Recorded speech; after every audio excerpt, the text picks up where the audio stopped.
बहन बेटियों का सम्मान करना चाहिए। कल फोन आया था कि रश्मि 1 बजे ट्रेन से आ रही है। घर में हलचल मच गई। सभी उसकी अगवानी की तैयारियों में जुट गए थे। रश्मि की ससुराल से ये दूसरी बार घर आना था और इस बार वह अपने पति के साथ आ रही थी।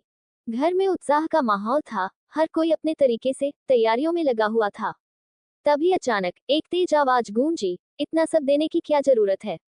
बेकार की फिजूल खर्ची क्यों कर रहे हो?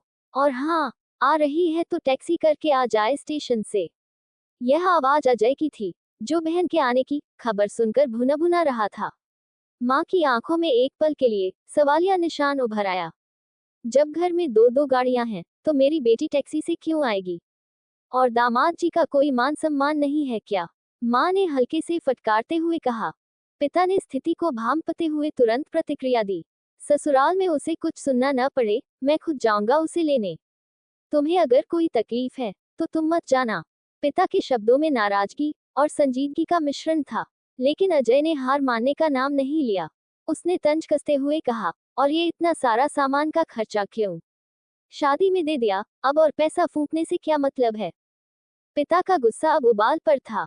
बकवास बंद कर, ये मेरा पैसा है, मैं अपनी बेटी को चाहे जो दूं। तुम्हारा दिमाग खराब हो गया है क्या, जो ऐसी बातें कर रहे हो? उन्होंने कड़क आवाज में जवाब दिया। अजय ने दबे स्वर में फिर कहा, चाहे जब चली आती है मुंह उठाए। ये सुनकर पिता अब अपने गुस्से को काबू में नहीं रख पाए। चिल्लाते हुए बोले, क्यों नहीं आएगी? ये उसका भी घर है। जब चाहे, जितने दिन चाहे, वो रह सकती है। बराबरी का हक है उसका। आखिर तुम्हें हो क्या गया है, जो ऐसी बातें कर रहे हो? अजय ने अपने पिता की ओर देखते हुए जवाब दिया। मुझे कुछ नहीं हुआ है पिताजी। आज मैं वही बोल रहा हूँ, जो आप हमेशा बुआ के लिए बोलते थे। आज अपनी बेटी के लिए आपको बड़ा दर्द हो रहा है, लेकिन कभी दादाजी के दर्द के बारे में सोचा है? कभी बुआ की ससुराल और फूफाजी के मान सम्मान की बात नहीं सोची? माँ और पिताजी अचानक खामोश हो गए, उनके चेहरे पर गहरी चुप्पी थी। लेकिन अजय का गुस्सा अब तक थमा नहीं था। उसने कहा, दादाजी ने कभी आपसे एक पैसा नहीं मांगा, वो खुद आपसे ज्यादा सक्षम थे। फिर भी आपको बुआ का आना और दादाजी का उन्हें कुछ देना नहीं सुहाया। डॉट डॉट क्यों? और अगर हक की बात करें तो आपकी बेटी से भी पहले बुआ का हक है इस घर पर। अजय की आवाज भर्रा गई थी और अफसोस भरे स्वर में वह बोलता गया। पिता की गर्दन शर्म से झुक गई, लेकिन अजय रुका नहीं।